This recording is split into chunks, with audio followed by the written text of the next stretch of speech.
हैं खेसारी लाल की नई हीरोइन नम्रता। इनके साथ खेसारी का एक गाना आया है दो घूट। ये गाना खूब सुना जा रहा है और तेजी से वायरल हो रहा है। दो घूट गाने में खेसारी लाल के साथ ये हीरोइन है। इनको खेसारी लाल ही लेकर आए हैं भोजपुरी इंडस्ट्री में। नम्रता काफी खूबसूरत हैं। खेसारी लाल के दुश्मन उनके साथ इतनी खूबसूरत और हॉट हीरोइन को देखकर काफी जल रहे हैं। साथ ही भोजपुरी इंडस्ट्री में काम करने वाली एक्ट्रेस भी जल रही हैं कि खेसारी इसको क्यों लेकर आए, हम में से ही किसी को रख लिए होते इस गाने में।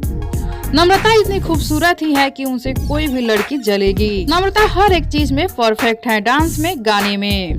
आप सब देख सकते हैं इस दो घूट गाने में कितना अच्छा डांस कर रही हैं। इतना अच्छा डांस भोजपुरी इंडस्ट्री में कोई नहीं कर सकता। नम्रता अपना बॉडी भी एकदम फिट रखी हैं। खेसारी लाल के साथ इनकी जोड़ी काफी अच्छी लग रही है।